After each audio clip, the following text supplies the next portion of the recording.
Hey, this is about the Global Roundtable for Sustainable Beef, and it's getting to be less about that all the time, and it's getting to be more about what it does to us. I fully expect the Global Roundtable for Sustainable Beef to disappear into the mist one of these days, because really what it is a platform for collusion. It's the smoke-filled room that people have convened to do bad things to us. And when that becomes natural practice, there is no more need for the smoke-filled room. So as time goes by, the Global Roundtable for Sustainable Beef itself will fade. And if they have their way, what the Global Roundtable stands for and what it has operated will just become how we do business. What it is, though, for now, is a 501c3 corporation. It's organized under the laws of the state of Colorado. Just like any other corporation, it's got articles of incorporation and bylaws, and members, so forth. Who are the members? Well, they're the people in the beef industry, the very biggest players in the beef industry. Very, very few producers that are real producers, almost none, in fact.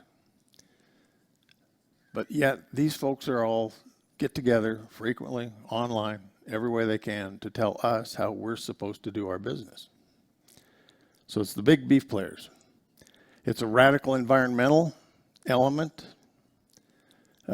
powerful elements, radical environmentalists, and it's global government. And as you pay attention to the politics of this coronavirus going forward, you're going to see more and more and more global government and less and less and less local control. So the global government that's running the Global Roundtable for Sustainable Beef is instrumental in running the coronavirus as well. And I think, or hopefully by the end of today, you'll see some of those parallels and somehow that's working out. This is a picture of many of the members of the Global Roundtable for Sustainable Beef, the GRSB. And then membership here kind of ebbs and flows, and some members drop out, some more come on. But there's some key players that have been there consistently, and that part remains mostly unchanged. The Global Roundtable for Sustainable Beef's membership is stratified into different constituency groups. So they've got a retail constituency, and they've got producer constituency, and they've got producers and what they call civil society. But this is at retail. These are the two indispensable players, Walmart and McDonald's. And I think, as a matter of fact, if you looked up Walmart today on the Global Roundtable's webpage, it would not be there because, in my opinion, they've dropped out because they've already become, they are so entrenched and so powerful that they don't need to be here. They are running this show to a great extent. So they don't need to show up at the meetings. They are the meetings. This is an important slide. At the producer, at the packer level or the processor level, you have 4 meat packers in this country. You got Cargill, Tyson, JBS, and they used to call it National, but now it's Marfrig. It's a Brazilian company. Those 4 companies control 85% of the kill in this country. That means if you want to process your cattle, 85% of them have to go through one of these people. That is the choke point of the beef supply chain. And that's the narrowest point. 85% is a scary number. And it's by any economic model, 85% is enough to control almost every aspect of production. So 85%. The radical environmental aspect of it is run by a very powerful global concern called the World Wildlife Fund. And in Europe and other places, everywhere but the United States, the World Wildlife Fund is called the Worldwide Fund for Nature. So if you see those two names, you can interchange them. It's the WWF. They are very little actually get done in the way of environmentalism and quite a bit in the way of political activism.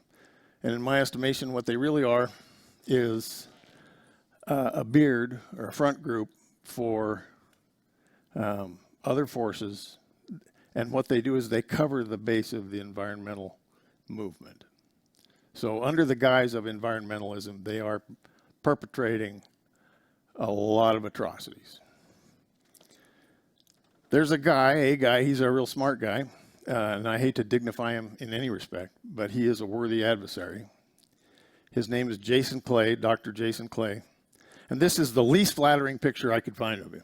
So I didn't want to give him any credit at all. So I found this picture and I thought, God, that's just perfect. Here's what Jason Clay thinks of agriculture. Agriculture has the largest impact on the planet of any human activity. Here's some of the issues. It's the largest cause of deforestation, the largest cause of biodiversity loss. It uses more water than any other human activity. In fact, twice as much as all other human activities combined.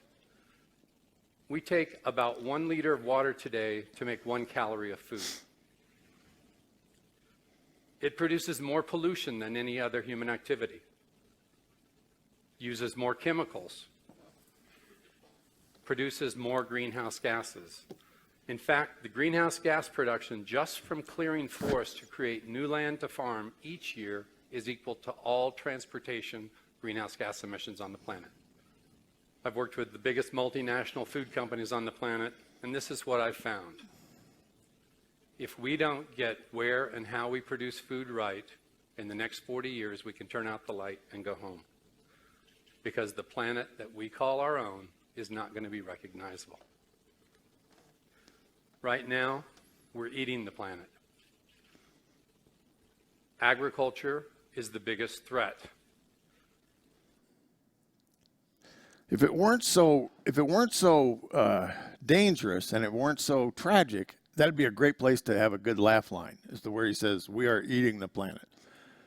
But, that's really the story he's selling. And I just learned the other day, and I've read this for a long time, several years now, but I just learned the other day that all the water that he's talking about that goes into agriculture includes the sum total of rainfall that falls on every agricultural producing region in the world, including grasslands. So they are certainly taking every advantage with the data that they have.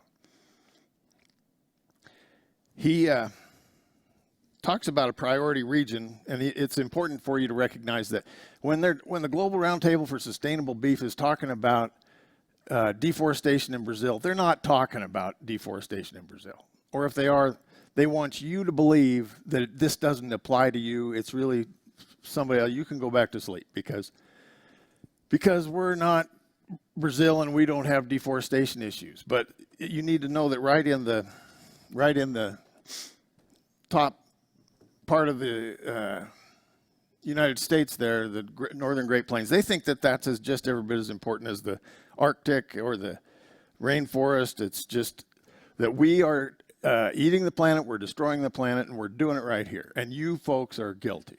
So you need their guidance, you need their help, you need their oversight. Because obviously, if we leave it up to you, you're just going to ruin things. The global government aspect of the GRSB is the United Nations. The United Nations has lots and lots and lots of organizations under its umbrella. The one that governs these issues or attends these meetings and is a member is the Global Agenda for Sustainable Livestock, but it's the United Nations. The United Nations, and we should not forget, because these guys pretend to be advocates for the beef industry, the Global Roundtable. They are here to help us. They are here to save us. They're here for our own good. Just not very many years ago, the UN published a document called Livestock's Long Shadow, and it's 100 and some pages of documentation about how you folks are ruining the planet and how eating meat is ruining the planet. And it's very difficult for me, and I have a good imagination, it's very difficult for me to somehow merge that into a sales pitch. Okay, so like, you guys are ruining the planet, therefore I'm trying to help you sell more meat. And by the way, they've never recanted, retracted, edited, cut back on. They still stand behind Livestock's Long Shadow. Recently, very recently, they came out with what they call Act Now, Eat Less Meat, which is they want you to, excuse me, they want you to eat more veggies, plant-based meals. That's what you're supposed to do. And these are the folks who are helping us with our global roundtable. This is the United Nations. There are other associated commercial interests in the global roundtable, and a very important one is Rabobank. And if you, and I'll talk about it a little bit later, but Rabobank represents a cartel's interest. So by that I mean, you know, a cartel doesn't necessarily, when you say, look, I saw Tyson at the table, but I didn't see Cargill at the table. That doesn't mean that Tyson, Cargill, National, and Marfrig aren't, or in the fourth one, whichever one I left out. JBS, doesn't mean that they're not all represented there. They have their guy at the table. It may be this meeting, it might be Tyson, the next meeting it might be Cargill, but they represent a common interest of that cartel. Now that's not to say that they aren't there to rip each other's throat out and wouldn't do all they could to take over the other person's share of the business, but just like the mafia, they have turf wars, and they know it's in their mutual best interest if they move forward as a cartel. The Rabobank works in this instance as a member of the banking cartel. So what's excuse me, what's the GRSB all about? I gotta have a drink of water. Somebody got one? Or maybe I'm gonna be doing this all day. What's the GRSB all about? Well, this is what they say. It's or this is what it's not about, excuse me. It's not about a marketing program with a premium. So if you produce sustainable beef, they're not going to give you a juice box or a prize or extra money for your calves or anything. It's not another stupid environmental award. It's not anything resembling a voluntary program. You're going to submit or you're going to be out of the business. It's not transparent. They don't tell you what they're doing. And it's not a program driven by consumer demand. Consumers are not demanding this. Thank you, Lonnie. Appreciate it. Sure, why not? Why not? Thanks.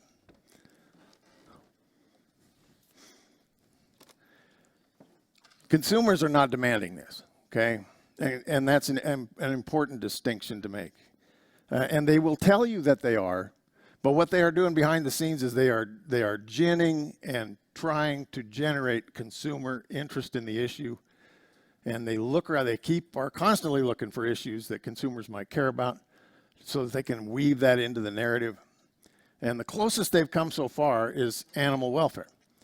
And what they've really done is commingle in the mind of the consumer confinement hog operations, caged chicken operations, and raising calves on the Great Plains. So these are the animal issues that address animal agriculture. They'd like you to think that there are ones that go with cattle raising. They can't find any, okay? But that doesn't keep them from arguing for animal rights issues. Okay, it's not about deforestation in another land. I told you that. What it is an unprecedented attack on you and your family and your religion and your liberty and your private property. And it's just important to know, you have something that they want. You own land. You control your own work schedule. You have your own lives to live, and they don't like that. They would like to run that for you. What the GRSB is a platform to facilitate the collusion. It is the smoke-filled room. The collusion operates against the interests of beef producers and against consumers, primarily. And it ain't doing anybody else any favors either, except them. Okay, and here's a definition of collusion. It's a secret or illegal cooperation or conspiracy, especially in order to cheat or deceive others. That's a definition of collusion. So what do they think they're doing? What do they say they're doing? When they're out there on the stump pitching it, what are they doing? Well, they've got to feed 9.5 billion people by the year 2050. Got a growing population. We got to feed them. And so we got to do things better. And you guys have to improve what you're doing. And we have to reduce the carbon footprint of beef. Now, in every accounting model they've got for and carbon accounting, carbon footprint is really an accounting method. There's a generally accepted accounting method. So you have your emissions, and when McDonald's does their accounting, they account for like 6% of their total footprint. You account for 70% of their footprint. Okay, so and you never get credit in the accounting method. The accepted accounting method never gives agriculture credit for carbon sequestration. So for all the greenery that you have, all the open spaces that you support, the accounting method doesn't recognize that. You are strictly an emitter. Okay, consumers are demanding the sustainability. They're not, and you can always tell when it's BS because they cloak the whole mission in this utopian. It's good for the planet. It's good for everybody. Whenever you see that kind of language, you have to be very suspicious of their motives. When they're done talking, you can't say, okay, it's about this and this and this, and these actions and these problems. Whenever it sounds more like saving the planet, it's bullshit, okay? Here's what they're really doing. Here's what the Global Roundtable is all about.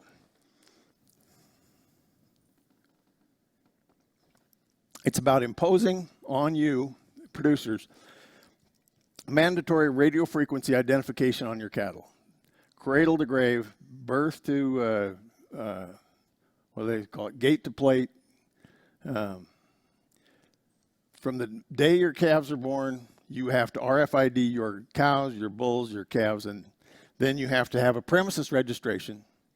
And then those ear tags are, of course, uniquely identified, and they're associated with or tied to that premises registration. Then you have to record your cattle movements. So if you move off of this reservation onto this reservation, you have to record that. Then you have to abide by totally unnecessary social and environmental regulations that they come up with. And you have to have your compliance with that checked with a third-party verifier that you will hire to come out, verify. They write it down on a checklist, put it on a clipboard. They hand it to a third-party verifier. The third-party verifier marches out to your place and starts telling you whether you are or not in compliance. And if you are not in compliance, then you don't get a certification. And if you don't get a certification, your ear tag numbers don't go in the computer. If they don't go in the computer, feedlots can't buy them, because if feedlots buy them, they can't sell them to the packers. So you are essentially blocked out of the market unless you do as they say. That's what they're really doing. That's really what it's about. And the first time I gave this talk, it was kind of a prediction. But by now, those of you who've been to the sale barn in the last few years, you know what these programs are doing. You see what they're doing. No certification, no market access.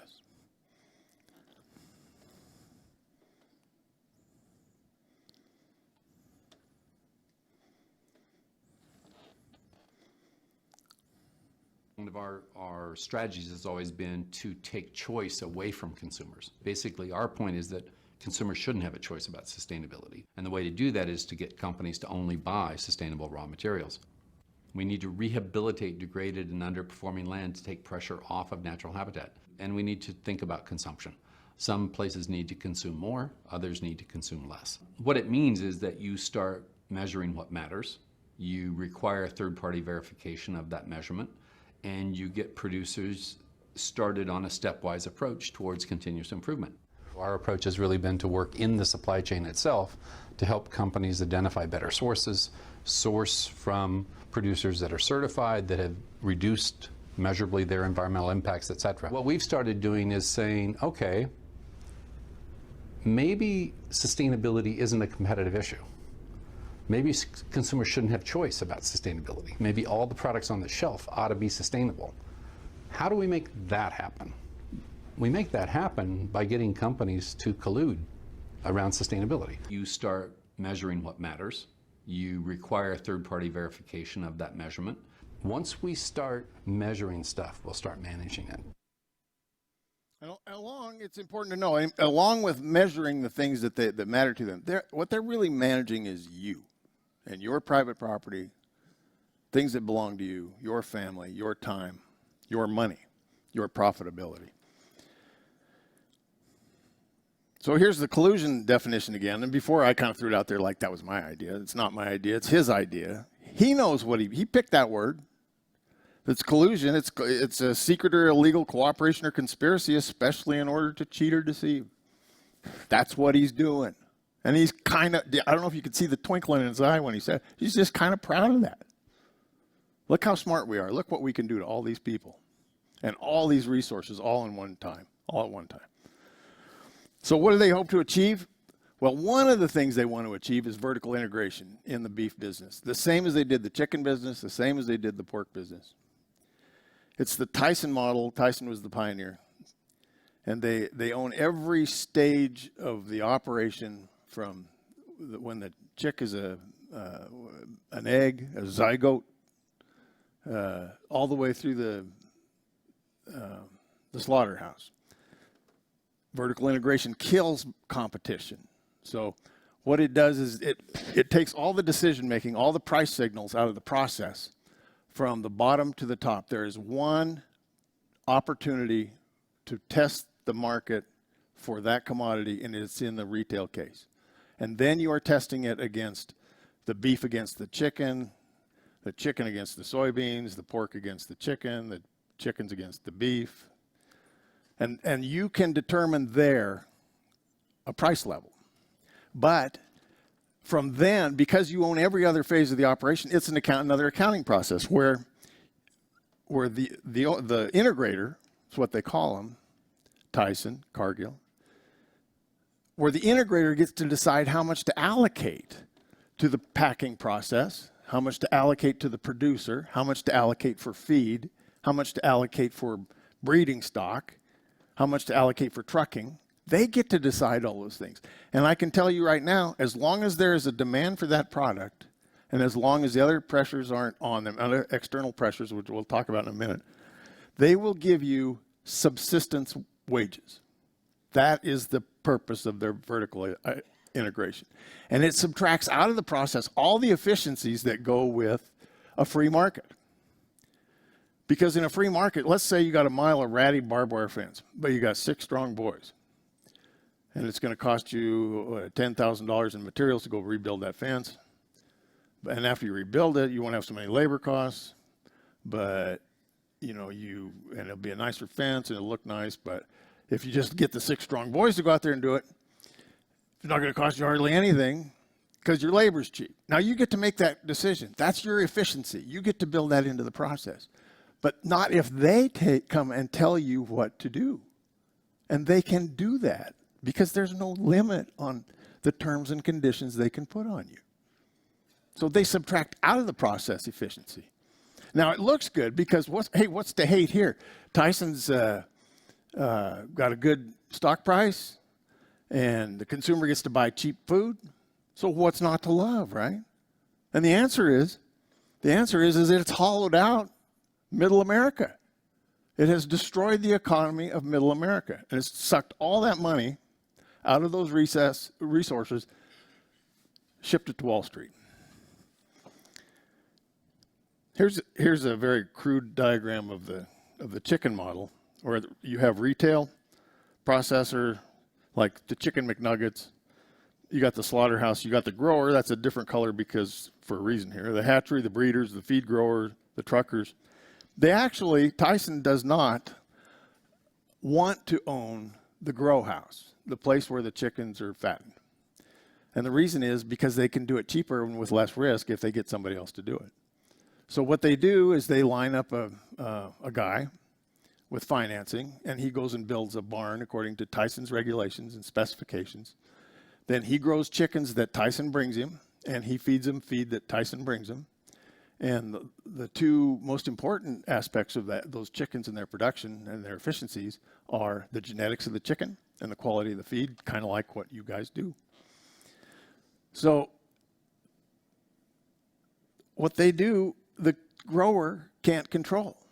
So they bring them the chickens, they bring them the feed, and 6 weeks later, on an appointed date, Tyson comes by, picks up all the chickens, hauls them to the slaughterhouse, pays the chicken grower whatever they want to pay him. Okay, it keeps them in, just keeps them in chickens, that's all. That chicken grower is never going to make any money. And that's the model. Okay, now I want you to think about that RFID ear tag the same way you think about keys to this chicken house. Because once they have that RFID ear tag, which accrues strictly to their benefit and almost none to you, once they have that, then they can decide how you're going to grow that beef. Now here's how the vertical integration works out for folks in Britain. The farmers are coming to town frequently and protesting because the retailers are deciding how much to pay the farmers. And they are not getting a margin. They're not getting a fair margin. They are just getting subsistence. And so this is a frequency. And the other things that come with it are, you need to have a criminal justice system for you people who won't do what you're supposed to do. So if you violate their ear tag rules, what the government's done is enact laws that will punish you for that. So you can get massive fines in Australia, New Zealand, Britain, Ireland, probably some other places, if you don't do it right, if you don't do it according to the law. And they lobby, because we don't lobby, Tyson lobbies, they lobby for strict criminal penalties. Here's another member of the Global Roundtable, is the beef checkoff, which if you look now, it's not on there, but it's on there. The beef checkoff and the NCBA. And you would think that these people would be vocal advocates for cattle producers. But then you stop and remember, when were they ever vocal advocates for cattle producers? You know, if there's nothing at stake and it doesn't offend beef producers or cattle packers, then sometimes you'll see them advocate for the producers, like in the case of the WOTUS rule. But when it comes to that one point in time when the packer and the producer are in competition with each other, they are opponents at the bargaining table, they never take the side of the producer. And it's kind of like the guy who was born on third base and thinks he hit a triple. You know, if it weren't for that beef checkoff money, they would wither and die. If they had to rely on membership dues for their advocacy, they would wither and die. But they think they are pretty cool. And the reason is they get, I don't know what the number is, millions of dollars every year to work with. And to propagandize for this kind of thing, which they do liberally. So here's an example of your checkoff dollars hard at work. And I've done this before sometimes, but if everybody was to write down how many checkoff dollars they pay in a year and put it in a hat, you would have a lot of money in this room. And you would get to know, you'd have the satisfaction of knowing that it was paid to the beef checkoff program for the benefit of working with the World Wildlife Fund to cut your throat. This is the cover on a report they did in 2013, a summary report on some sustainability workshops. And proudly, the beef checkoff is working with the World Wildlife Fund. This is I don't know if anybody saw this. This is actually kind of disturbing. Burger King came out with an ad just a few weeks ago. And here's a picture of how the ad starts out. This child walks out of the back end of a cow, yodeling, talking about how cattle are destroying the planet. Did anybody get to see this thing? Not only is it distasteful, and I'm hard to offend, but I was kind of offended by it. A child, but here's the pitch, is that if you just feed 100 grams of lemongrass in your cow's ration, they will emit a third less methane. 100 grams, that's 3 ounces. So the science is totally lacking. There is no research that substantiates that. And then the upshot of this is, you know, cattle are part of the problem. Cattle are destroying the planet. And we here at Burger King are doing something to help. And the reality is, and anyone would know this, is that by the time you get done watching that commercial, you are grossed out by the fact that they have insinuated a child into this. And they talk about, you know, flatulence and, you know, how bad cow farts are, and they don't euphemize it. They talk about cow farts in a TV commercial with this little kid. So when you get all done with this and look at it, there's no way that the consumer can't possibly walk away from that without going, these cattle are disgusting. And they're bad for the planet, and maybe, you know, whether or not Burger King is doing any good for themselves is hard to say, but they are a member. Burger King is a member of the Global Roundtable for Sustainable Beef, and that's left out of the narrative. You know, there's a couple of cattle magazines that have said, "Wow, how dare Burger King? How dare they do that? I can't believe they would do this. They don't know what they're talking about." But what they never say is NCBA's partner, Burger King, and the World Wildlife Fund, and the UN, and NCBA, and the Beef Checkoff, all in this together, are promoting this. They are promoting a commercial that can do nothing but destroy demand for beef.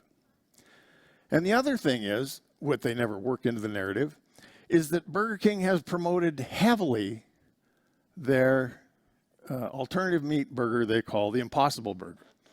So they are geared up, ready to switch over to soybean burgers anytime they want, anytime you want. Anytime the demand for beef makes it unprofitable for them to sell beef, they are ready to sell soybeans. And that is the mission of the Global Roundtable for Sustainable Beef. Now, why wouldn't the NCBA just say that? So, there's a take-home message from all this. Wise man once told me, what he said was, can't you just say that a little nicer? I mean, can't you just be nicer about this? And I said, because here's the deal. NCBA early on acknowledged global warming, acknowledged that cattle are contributing factors, major contributing factors. And they came up with some kind of study that says we are, 7.2% more sustainable than we were before boxed beef. And which is just, the science behind it is just ghastly. It is just impossible to read without becoming nauseous. But what they did instead of, because the very first argument you would say, and any logical person would say is, why do you think that the world is getting warmer? And if you do think that, do you think that has anything to do with man making it warmer? And if it does have something to do with man making it warmer, does cattle production have a meaningful part of that? And they step over all three of those very important arguments, all of which have never been proven. I mean, the advocates for cattle being part of global warming have never proven that cattle are doing it, that man is doing it, or that it's getting warmer. So that's where I would start. I would confront the bullshit. Instead, they indulge the bullshit. And so pretty soon all you're doing is wallowing in the bullshit. And that's what they're doing. So lemongrass, 100 grams, 3 ounces of lemongrass in your cow's diet is going to cut emissions by 1/3? So Bullard said, can't you just leave out that bullshit part? And, I tried. But, I can't. It's just, how else do you understand it? How else could it be understood? So, and that's the NCBA for you. That is the NCBA for you. Here's a magazine. This was a beautiful magazine that they put out. This study of their sustainability, their executive summary, and it's coffee table quality. You could throw it out on the coffee table and impress your neighbors. Spent lots and lots and lots of money, millions and millions and millions of checkoff dollars to produce this executive summary, and they come up with the answer that they're, I could get the number wrong, but the number is never had any validity to it to begin with, but like 7.2% more sustainable. So, and the message is, cattle growers, go back to sleep, and consumers, don't worry, we're doing the Lord's work here. So, more of the same. So here's some problems. There's no producers in the GRSB except for some gadflies that believe that if they suck up to these people, that they may be the last guy standing. There's some of those. The voting representation in between the different constituency groups in the GRSB doesn't allow cattle producers to affect the outcome. The NCBA doesn't care any more about us than they do about packers. In fact, just the opposite. So they have a dual loyalty. They are in the whole thing up to their eyeballs. They are complicit. They're in with the Global Roundtable. I mean, they're in with the World Wildlife Fund. They're in with the UN. They're in with people like Burger King. And so what they say is, after they hide behind your good name and your image and your hard work ethic and the image that people love, what they say is, isn't it better that we have a seat at the table? If we just got a seat at the table. If you're not at the table, you're on the menu. That's what they say. And what I always think about when somebody says it's better to have a seat at the table, I go, I don't have a seat at the table. And if you're my seat at the table, how come you didn't come back to me and tell me what the UN was doing? I mean, isn't that your job as a representative of mine at the table? You're supposed to tell me what's going on, or you're supposed to advocate for me. You're supposed to do something on my behalf if you're my seat at the table. That never happens. But instead, what they have is a cutout figure of a cowboy that sits down at the table, and it appears as though we're buying off on all this.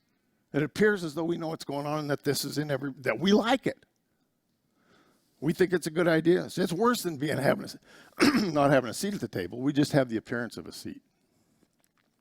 So ask yourself, how come? Because you all got good neighbors, good folks, brothers and sisters we love that we pray for every night, that are members of the NCBA, and you just scratch your head and to bite your tongue and walk away and say, well, how could you possibly buy off on all that?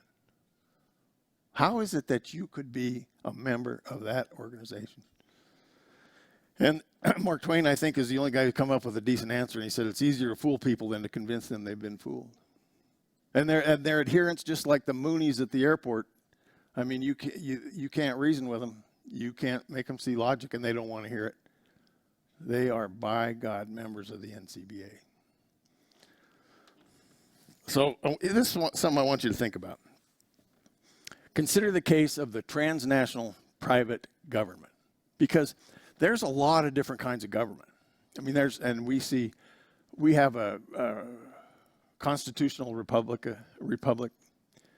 There's monarchies, there's communism, there's socialism, there's fascism. And in reality, the model is just kind of for anybody, it's kind of a blend. It might be a little bit more of this. Some people will say, that's socialistic. Well, that particular aspect of it may be socialistic, but it's kind of a sliding scale. Almost everything is. But this is a kind of government that we haven't seen before. It's the transnational private government. It's a government owned by people, not the people. Owned by other people. Ask yourself, what does a government do? What does it really do? It writes rules and it enforces rules. Those are the two things a government does. It's interesting to me to note that the mission statement and the vision statement, and I won't read this to you, you just have to take my word for it. You can read it later if you want. The mission and the vision statement of the GRSB was stolen, plagiarized directly out of the Soviet Constitution. So this thing has, and then, you'd ask yourself, why didn't you write something of your own? I mean, why'd you have to plagiarize? The answer is because there's a lot of smart communists. And they put a lot of hard work into this. And why should we reinvent the wheel? They got some pretty good literature. We'll just steal it. So that's what, the mission and vision statement of the GRSB is just a regurgitation of the Soviet Constitution. So the GRSB has aspects of communism. It has aspects of communism. So how does a government usually force its subjects into compliance? Like your government, for instance. Here's what they do. They sue you, they fine you, they throw you in jail. Pretty soon you're in compliance. Or at least you're not in a place where you can offend the regulation anymore. How does the GRSB obtain the power of government? How do they do it? Because you don't get to vote for them. You don't get to, there's nothing you get to do that's, influences the process. So how do they get to be in this position? Market concentration. We know they got 85% of the supply chain cornered. Collusion. We know they're involved in that because Jason Clay told us so. And they need one other thing. They need two things to start running your ranch, and the second one is mandatory traceability. So a proper mix of market concentration and collusion, and that can vary. Mandatory full chain RFID. Once they have those two things, they are running your place. So I saw this little guy years ago before I even thought about the issue. And there's a cute picture, and it's in Switzerland somewhere. He's got 6 legs and 2 ear tags, which is like 1 ear tag for every 3 legs. And so you ask yourself, and I was incredulous. I went, I wonder if they go out to the corral in the morning and they can't tell which one he is. So we better slap another ear tag on this guy. He gave me the slip. I thought I had him, but no, that wasn't him. The answer is that Switzerland had mandatory RFID. And even though, ridiculous as it may seem, this calf did not need an ID of any kind. If they didn't put one on there, they'd be in violation of the law. So that's what he was. So let's ask ourselves, who is pushing for all the traceability? Who's the advocate behind it? Because you may have your own reasons for using RFID, and I don't in any way attack that. But it's important to know that your records, RFID or otherwise, are your records. I doubt very seriously you intended for the government to have those records. Those were for your management purposes, and there are some very good ones, some very good reasons, very good purposes for RFID, if that's personally held. But they're pushing it because right now anyway, it's for the animal health. That's why they're doing it, because they're about to inflict foot and mouth disease on us, and you're going to want to trace that stuff back. And we do not have and have not had in any serious measure outbreaks of animal disease that have threatened the herds or the health of the people of the United States of America. So why the big push? And why make it mandatory? Why not just focus their efforts on individual outbreaks? But no, this has to be all animals. So who's pushing it? The meat packer cartel. And why is that? Because they get to tell you what to do. Once they get an RFID, they get to shift a lot of cost to you. They get to make whatever claim they want to their consumer public. And all you have to do is prove it. So they say it's, tastes great or it's less filling or whatever. And they hand you the clipboard and say, this is what you got to comply with. And if you don't comply, you don't get to market your cattle. So the packer cartel gets to do that. The UN and the World Economic Forum are pushing RFID. The NCBA is pushing RFID. And interestingly, Bill Gates is pushing RFID. Although I don't find any documentation that he's pushing it for cattle. He's pushing it for people. I know that you could do much more. Let me introduce this lady. Can I go back one frame? Or 2? There, that's good. This woman was the climate change gal for the United Nations, and there's a very high, lofty sounding title that she had, but her name was Christine Figueres, a Costa Rican woman and brilliant and ruthless, and she's speaking here to a group of businessmen, explaining to them that they need to get out and lobby government for the regulations that the UN wants.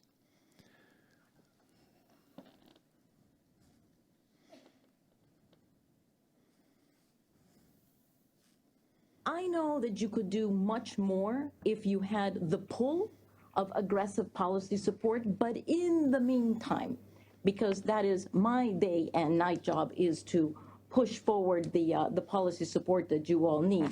But in the meantime, my question to business is, are each of you really doing the absolute maximum that you can to explore that interesting gray area that exists between the current level of policy and what you could do to push forward on your business models and increase, from your perspective, low carbon market share?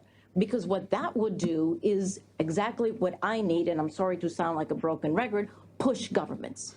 So in the meantime, while you don't have the pull of governments, can you act as the push to governments? And I would be highly grateful if you would do that. So what you have here is she's telling these people, these business leaders, that they need to get out there and lobby the government for regulation, to regulate their own industry. And she says, why you don't have the pull of government, why you don't have a regulation to work with, you could at least try and get some regulations. So here's what you get. Here's the government, and it's like this, okay? Now here's the private sector, and it's like this, okay? Between those two, you can't see much daylight. And these corporations have worked themselves into a position where they have the force of government. They are a transnational, privately owned government, and they are working with the elected government to make the regulations work for them. So here's another picture of her. She's a horrible creature. So if you needed any more proof, this is just one example, but Cargill is moving toward 100% traceability, and that's just as a member of the cartel. NCBA just recently adopted a policy to support U.S. cattle trace, which is the next iteration of mandatory RFID. But now I digress from the cattle business for a minute. Anybody heard of ID 2020? Anybody ever heard of that? So it's the World Economic Forum, and it's Bill Gates. And in ID 2020, which was envisioned and adopted in 2016, just as NCBA adopted their position on mandatory RFID in 2016, ID 2020 identifies the problems that go with being a poor person in the world and not having an identification. So you show up at the doctor and nobody knows who you are. You don't have a passport, you don't have a driver's license, you don't have anything. And you should have a human right to identification. And so, and you can go to this website, ID 2020 Alliance, and it's very spare. I mean, the information is very spare, but they start out with this. Okay, for 1 billion individuals worldwide, accessing basic goods services is difficult, if not impossible, due to a lack of recognized identification. But with good digital identity, individuals could use credentials issued from a variety of different institutions in order to gain access to a variety of different services while preserving privacy and security and maintaining control over their own identification. So once again, here's this thing where this isn't you guys. This is some billion bunch of people who are out there in the world and don't have a driver's license. Right? This doesn't affect you, so don't worry about it. The need for good digital ID is universal. The ability to prove who you are is fundamental and a universal human right. Because we live in a digital era, we need a trusted and reliable way to do that, both in the physical world and online. And finally, they get around to it, and it says the bigger picture. I don't know if you can see that in little letters, but these are screenshots off of their website. A unique convergence of trends provides an unprecedented opportunity to make a coordinated, concerted push to provide digital ID to everyone. So it's just, it's the same game plan as the, deforestation of the rainforest. Then, oh, no, wait, it's about you. So this is ID 2020. This is Bill Gates' money. What Bill Gates is doing, here's what he's doing. He has invested heavily in vaccines. Every place in the world where there's doing vaccine research, Bill Gates' money's behind it. He intends to sell you all globally, worldwide, a vaccine for this coronavirus. He intends to sell worldwide some kind of electronic digital passport whereby you can verify your compliance with the vaccine mandate. He wants to make the vaccine mandatory, and then he wants to write the software, sell the software for contact tracing. So he intends to sell the vaccine, the digital passport that will be linked undoubtedly to some kind of biometric, and also the contact tracing. And he's working with the World Economic Forum and others. So as a member of that cartel, okay, he takes a seat in several different places, but it's his money. That's what he's doing. And in my opinion, this is my opinion, the big push for masks, because it is so, the mask requirement is so unproven, and it is so abusive. They want you to have a mask that you will then gladly trade for a mandatory vaccine and a digital passport.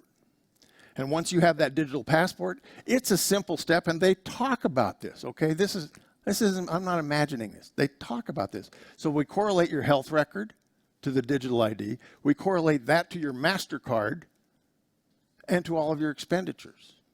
So you may think, well, those guys, if they just go cashless, which is one of the things that they've been trying to do with this coronavirus issue, go cashless, then they're just going to be able to track every ID. And now, so I can't go down to, to my bookie and, place bets on football games because they're going to be able to track all that because I'm going to have it on my MasterCard or my digital money source. They're going to be in a position to tell you that you can't buy that. They're going to say, you just had a pair of shoes 6 months ago. What are you doing back at the shoe store? Now this is getting serious. And you weigh the burden of this coronavirus. We actually need. You weigh that burden against a total shutdown of our life, and you say this bug is no more virulent, no more contagious than the regular flu. Why is this so important right now in 2020? And it just goes on and on. You can't, last fall in October, they had what they called Plan 201. So Bill Gates, Johns Hopkins University, and the World Economic Forum, which you might readily recognize as the Davos crowd. So when everybody goes to Davos, and they fly in there, they block off the roads for 30 miles. You can't get there. You have to walk if you want to get to Davos during that time of year. And all the beautiful people come together and decide what's going to happen in the world next year. So World Economic Forum, Bill Gates, Johns Hopkins University, got together last October, and they game planned a coronavirus outbreak and how it would all go down and how it would play out. You can look that up, Plan 201. Event 201.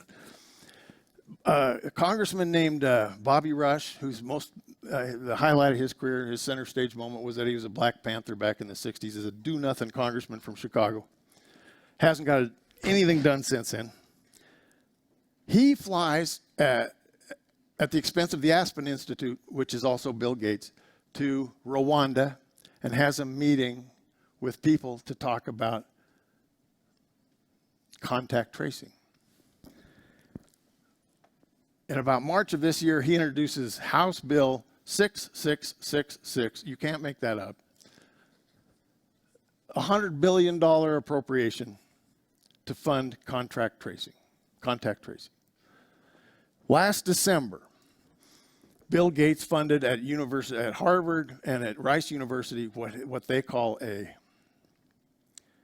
quantum dot tattoo, and it's an injection pad, a centimeter square, that you use to inject a vaccine, and it's made, the injection mechanism is a series of needles made out of sugar. So they inject the vaccine into the child's arm, and it leaves a residue that fluoresces in a particular pattern. So there's a wand that they can run over the top of your tattoo site, of your injection site, that will identify you and that vaccination schedule, which then is just the hop, step, and a jump away from correlating that to your MasterCard. Can you run this one back one? Thank you.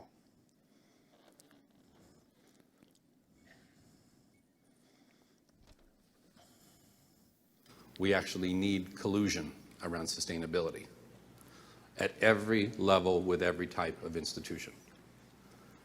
Where do we start? Who do we work with? How do we work on these issues? This is new ground for us. So we decided we needed to map it out. There's 6.8 billion consumers, give or take, maybe closer to 7 today.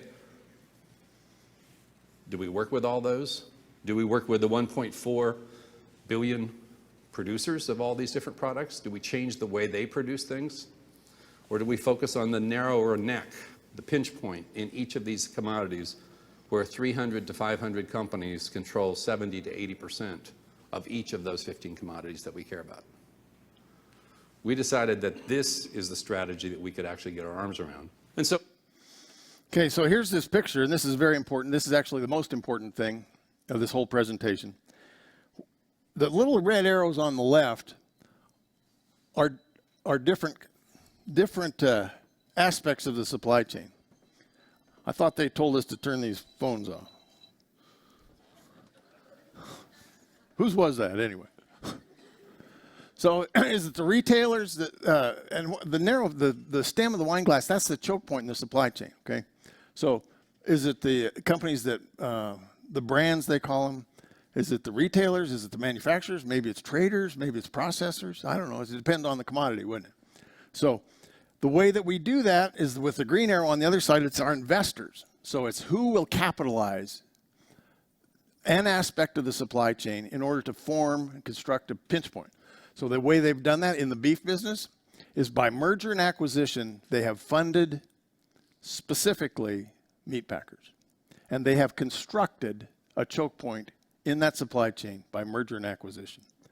So, and it might be different in a different supply chain. It might be the traders, but that's how they do it. So they have harnessed the power of the investors to construct a supply chain checkpoint or a choke point. And a great example, this is fairly recent, is Marfrig acquired National Beef. It used to be just strictly a beef business. Marfrig acquired it. They did it with 100% debt. They did it with Global Roundtable, a sustainable beef member, Rabobank supplying the capital. And now what happened really was they handpicked, they selected, they anointed Marfrig to have National. And that's what happened. Now they have all those companies now, Tyson, Cargill, JBS, Marfrig, are integrated clear across the protein supply chain. So they got hogs, they got chickens, they got soybeans, they got beef. And they don't have to sell any one of them. They can sell anything that will have a margin in it. And as long as beef is profitable for them, they'll do that. But the pressure is on from the power cartel. We'll talk about it in just a second. The pressure is on to do away with beef. And that's what the Global Roundtable is all about, to do away with beef. No more beef for common people. So here's the cartels. And these are just examples. There's a meatpacking cartel. There's an airline cartel. There's a banking cartel. In our country, we call it the Federal Reserve. There's retail cartels, which is really kind of one outfit. That's Walmart. There's pharmaceutical cartels. There's lots of other cartels. But there's also a cartel of power. These folks operate at the primary level of power. This is where power resides. And in order, the way I estimate this, there's an organization called CDP, short for Carbon Disclosure Project. 850 of the largest banks, institutional investors in the world. They steer money toward or away from companies that will play ball. So here's where you get, and Rabobank's a member, here's where you get the merger and the acquisition, is because these folks are building it. They have $100 trillion in assets under investment. The World Economic Forum, which is Davos, and truly, if you saw the list of the people that I urge you to see, you're going to see more and more and more from the World Economic Forum. The United Nations, World Wildlife Fund. These are the primary levels of power. Now, if you tell me, look, I know this other outfit that's really powerful, you're right, they are. And I could have left somebody out. And I might have even not identified somebody who was more powerful than these guys, but I don't think so. And if the expression is follow the money, CDP is the most powerful environmental organization you never heard of. Here's a World Economic Forum, and they write on all matter. I mean, they are there to fix the world no matter where it has gone wrong. So they have an open platform for traceability, accelerating transparency and sustainability across manufacturing ecosystem. So one of the things I hear from people is, I don't want to do this roundtable thing. I don't want to do the sustainability thing because I don't want the government to have my information. Well, that's a pretty legitimate point. I don't want them to have my information either. These guys have thought through that, though. They've come up with a way to do it where you don't have to let the government have your information. Just give it to the UN. The world needs a single source platform where consumers can access traceability data across multiple sectors and brands. They tell you what's so cool in this memo, why it's a great idea to have all your data stored at the UN. Can you imagine that? And then when you paw through their website, you find out that the SAI platform, Global Roundtable for Sustainable Beef member, is a set of standards that they want to compare to see if you're in compliance. So these are companies that are part of the transnational private government. Anytime you see the name Unilever, and it's a Dutch company, there is trouble. They are up to no damn good. Unilever is, and they've got a variety of consumer brands. I can't tell you all the things they do. None of them have anything to do with beef, by the way, or very little. Walmart is another one. Nestle, Tyson Foods, Mars, Dannon, the yogurt people. Anytime you see those people, they are folks that are, their capitalization allows them to do government. So, and there's others. There's a lot of other ones. Like L'Oreal makeup is another one. But anytime you see these folks, grab your billfold. Okay, now here's an example of Danone, and that's actually pronounced Danone. It's a French company. So this is a branch of their company that's called Manifesto Ventures. And for some reason, all these folks got a manifesto on their website. They got some kind of manifesto, and they call it a manifesto. And and the only association with that is the Communist Manifesto. There's nothing good about it, and they're proud of that. Their mission is to bring Danone Manifesto to life by partnering with a tribe of disruptive entrepreneurs. So they're using that capital to create governance. So part of the nonsense from the Global Roundtable for Sustainable Beef is continuous improvement, and so what they want to do is get you started doing something and then increase and increase and increase and make it more and more complicated, more and more expensive. But they know that if they started out with something that was really expensive and clumsy, that you would balk. But you might get started doing something really easy, like just letting them know what breed of cattle you use or how much your cows weigh, or if you run on public land. So the principles, the checklist that they give to the third-party verifier that you'll take to your place comes from the SAI platform, Global Roundtable member, which is also you find over at the Economic Forum, World Economic Forum. So, and here's their checklist, and there's like 40 different things. I'm trying to hurry now. 40 different things that are so comprehensive that they would control every aspect of your place. And these are just some excerpt ones. And under human rights, there are business activities that are conducted in a manner that respects human rights as set out in the United Nations Universal Declaration of Human Rights. So that's on your checklist, okay? their third-party verifier is going to come out to your place and see if that's what's going on. Animal feeding. You don't have to just verify your feed. If you buy a truckload of hay, you got to make sure that those guys are sustainable before they sell it to you. And if your biodiversity is okay. And so what I intended to put here was that it is as comprehensive as any aspect of your place that you can think of. And it's the SAI platform, Sustainable Agricultural Initiative. And you know who did this Sustainable Agricultural Initiative? Who put that checklist together? Unilever, Dannon Yogurt, Nestle Chocolate. Now you might ask yourself, what do these folks have to do with beef production? Because they don't sell much beef. So these are, of course, partners with the Beef Checkoff. The Beef Checkoff people, they're in on the checklist too and promoting sustainability by way of a checklist and by way of certification. They sent this questionnaire out to people trying to get them started on the path of continuous improvement.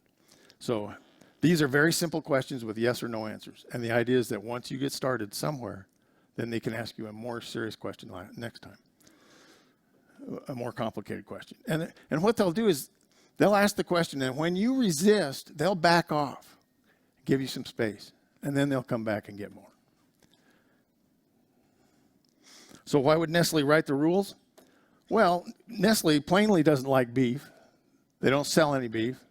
But what they say is, we're positioning ourselves with a product that we can, once we train people away from beef, then we'll be in a position to sell them the plant-based meat. So that's who's writing the beef checkoff rule, or the checklist rules. These guys. And what's their objective? Their objective is to put you out of business. That's their objective. That's why they're doing this. So with a continuous improvement, it doesn't matter where you start so long as you start somewhere, as long as you start answering the questions. And the more locked down you are with the RFID, the harder they will begin to push. And to begin with, they'll back off to the point where you do not object. And once started, they'll ratchet up the pressure. Now, this is a new thing. This woman's from, I think, Uruguay, young woman, and she invents this thing called Chip Safer. So it's not just a RFID on your cow, it's a radio transmitter that you will put on your cow. And you put that radio transmitter on your cow and it goes straight to the satellite, and it tells the authority whether your cow is on the reservation or off the reservation. And the ostensive purpose for this is, well, if somebody's trying to steal your cattle or if they're acting peculiar, you might be able to detect disease. And oh, by the way, sustainability. So if you have an ear tag, or if you have now you have a satellite requirement, and it's correlated to a legal description, the authorities, read that, packers, will know if your cow is off your reservation. Now, think about that in the context of continuous improvement. So now you've got whatever your method of identification you're using. They want to get you to RFID. Once they get you to RFID, then they can say, now we want you to pick up a chip safer. We want you to put satellite transmitters on your cows. And you say, that is the craziest thing I ever heard. And they say, well, then don't do it. And don't sell your cattle. And they have no motivation to be reasonable. All they have to do, as long as there is continued demand for beef, as long as they have not crushed the demand for beef yet, all they have to do is keep you in business.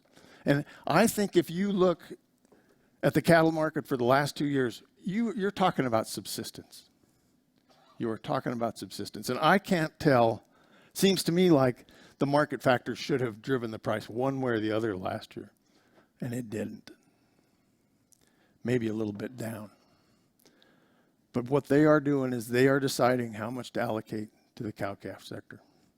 Now, just so you don't think that this is crazy, in the Marfrig report, sustainability report, they have mapped their suppliers in the rainforest with satellite. So they know where the suppliers are supposed to be. And with those radio chips, or those satellite chips, they'll know if the cow is where it's supposed to be. So the GRSB, what it is, unpacked and at its roots, it's a privately owned, top-down, transnational private government. This particular transnational private government says no more beef for common folks. That's the order. Those are the starters' orders. That's the marching orders. That's where they want to go. So GRSB and the United States Roundtable for Sustainable Beef, which is a subsidiary, is pressuring the USD to impose this RFID, much like the witch from the UN tells those people they need to push government. This is an example of it. But RCAF had no choice last year when they took a regulation and vitiated it, they gutted it, and just put out a directive of what they call the fact sheet. And Harriet's going to talk about that later. But we had no choice but to sue them. We had no choice. And, Bill Bullard to the rescue again. And Kenny and Roxy Fox are great American heroes because they signed on. And I did my part. I found Harriet Hageman, a really smart lawyer who took this case forward took the case forward for us and prevailed in 3 weeks, which is a record time. So they withdrew their fact sheet, but now they've refiled it. They've refiled it as a regulation. But what's interesting to me is NCBA came out with a directive in 2016 that said by 2020 is when we need to have our RFID. And the ID 2020 folks, the 2020 Alliance, the Bill Gates folks said, we need to have meaningful progress on digital identification for people in the world by 2020. And last year, it looked just like a desperation movement to me when they, last fall, came out with their fact sheet that was going to force us, without any more comment, into an RFID situation, but for this lawsuit. So it just, I speculate at this point, right now, narrowly, I speculate that there is a relationship between the urgent push to get people off on some kind of electronic passport and cattle off on some kind of electronic passport. So as much as I hate our government, and I'm really unhappy with it, and it seems our president has lost his way, largely, we have a sovereign government, and all the wonderful things about it, we have elected officials, 3 branches of government. We got checks and balances. We got established legislative process. We got extensive opportunity for appeal and review. But under the transnational private government, no elected officials, no checks and balances. It's arbitrary as they want to be. There's no discussion. There's no input. There's no appeal. There's nothing. So ours looks pretty good by comparison. And now for the good news. This is the audience participation time because I don't have any. So if anybody's got any good news, birthdays, anniversaries, anything at all, I got nothing. But here is what you need to watch for. The World Economic Forum has announced that in January 2020, they are going to push the Great Reset. Now, they have been vague and utopian in their rhetoric about this so far, but I expect them to do something with the money supply. I expect them to do something with digital identification. But when they get together at Davos this year, they are going to announce the Great Reset. Keep your eye on that. And beware sustainability. Thank you.